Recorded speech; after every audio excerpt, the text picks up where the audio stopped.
What's going on, guys? I'm Zach from the Lumios Post, where we talk about all things Pokemon, and today we're going to be talking about Pokemon that I could definitely see coming back in Scarlet and Violet DLC because of some reason that exists in the base game of Scarlet and Violet, or just something we know about DLC, or whatever have you, as well as some Pokemon that we actually can confirm will come back in Scarlet and Violet DLC.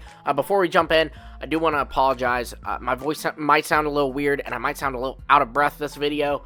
I am coming down with something, and I'm just crossing my fingers, hoping and praying that it's just a cold and nothing, Rona-like. But yeah, let's jump right in with the first Pokemon that we know will come back, and that is Bulbasaur.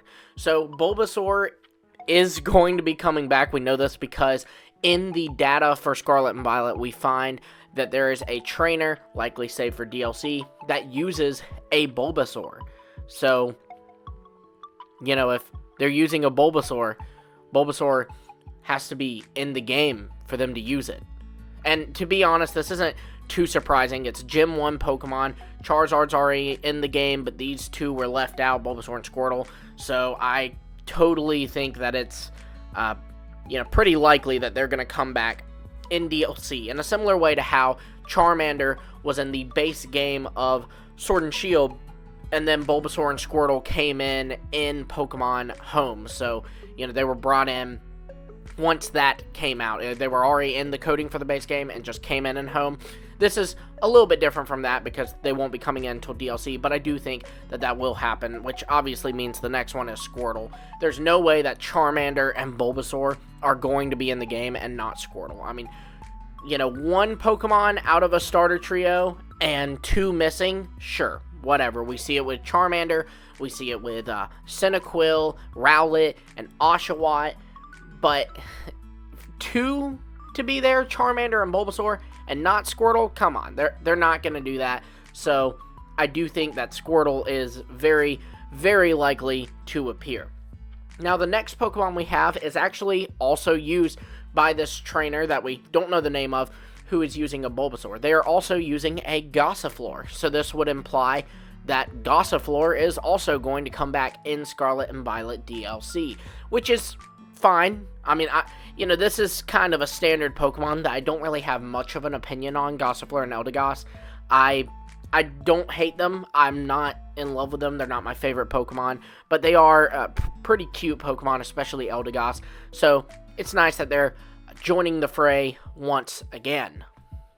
Now, before we move into more Pokemon that will be returning in Scarlet and Violet DLC, let's talk about a Pokemon that we can pretty much guarantee will not come back in Scarlet and Violet DLC. There's a few of these, actually. So first is Porygon and Genesect, and the reason why is because these Pokemon have the ability Download, which has been scrapped from Scarlet and Violet. It is not in the coding for Scarlet and Violet at all.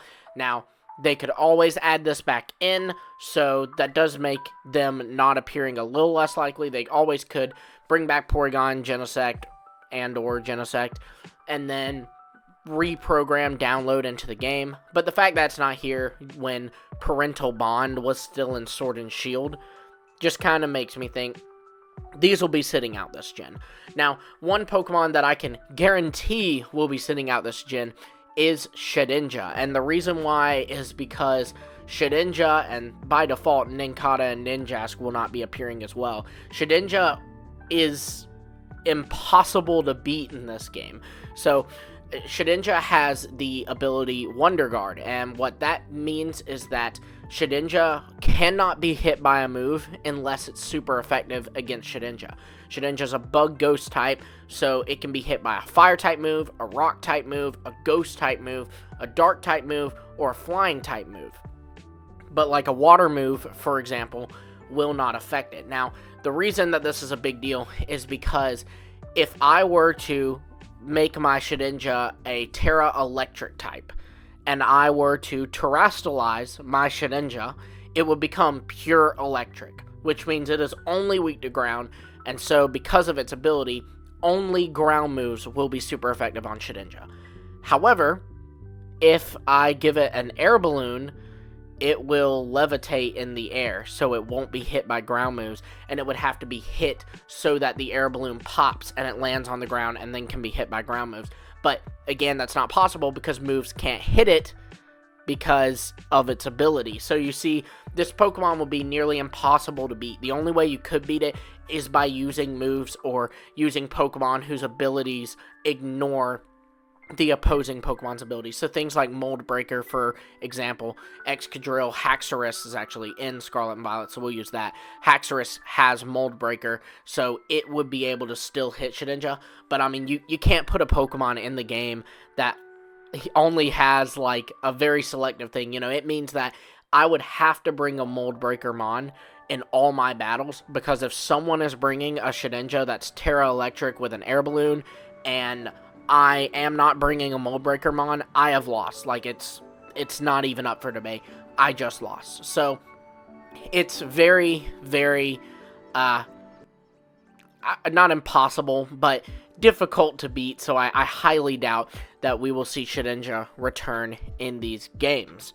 Now, to go back to Pokemon that I do think will return in these games, the next one we have is Tentacool. The reason I think this is because of Toedscool. You know, the whole thing with these convergent evolution Pokemon is that they're supposed to be able to mirror another Pokemon, look similar to another Pokemon. Well, you know, Diglett and Wiglet exist in the same region, and I think the idea was that this would be the case for Toedscool and Tentacool. They would both exist in the same region. But we know that Toedscool was kind of programmed in a little bit later in development, because it was actually originally supposed to be a convergent species to Magikarp. We know that because of the coding. So it's very likely that they changed it to Toedscool. They changed the Magikarp convergent species to Toedscool, and then just Tentacool never made it into the game. And because Toedscool's in there, I would think that Tentacool will come back in DLC. So yeah, let me know what you think on that one. Now, for this next Pokemon, we know that this will probably come back because they left its method of evolution in the game, and that is Milcery and Alchemy. So you evolve Milcery into Alchemy by spinning around, and then Milcery will evolve. Now, that's still in the game. You can still spin your character around. There's no other function for this. It doesn't do anything else. It only evolves a Milcery. It was introduced in Sword and Shield to evolve Milcery, and yet Milcery isn't in the game. So I think that they left it in the programming because they're going to bring Milcery back in DLC and allow you to evolve it into Alchemy. Yeah, that's just my personal opinion. Let me know if you think I'm wrong there. Now, for these last Pokemon, we know this because we know about two new Pokemon that will be coming in DLC, and that's Paradox forms of Suicune and Virizion. Now, these also seem to be, they've been referred in kind of the leaks territory as Paradoxes of Suicune and Virizion, but judging by their picture, they actually are much more of a combination of all the legendary beasts and a combination of all the Swords of Justices.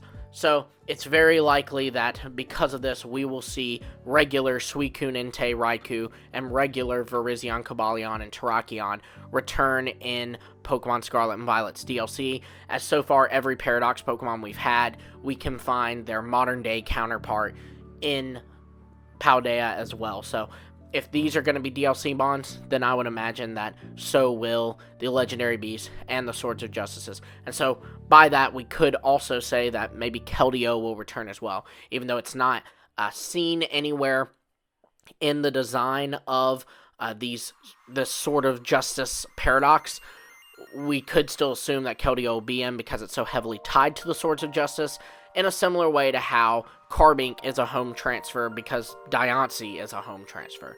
So yeah, there you have it, guys. That's some Pokemon that we can confirm will or confirm won't be in the game, or at least are incredibly likely to be returning in Pokemon Scarlet and Violet's DLC. Be sure to let me know if there's anything that I missed, any Pokemon that you think will be returning in DLC. Again, not talking about the home transfers, talking about DLC. So Pokemon that are currently not in the data, but will be added when we get our expansion pass next year. be sure to let me know all your thoughts on this in the comments below. Be sure to also like, subscribe, and hit the bell for notifications so you don't miss all of our future Pokemon videos. Got a lot of cool stuff coming up, and a lot of it does surround Scarlet and Violet DLC. Until next time, I will see all of you later.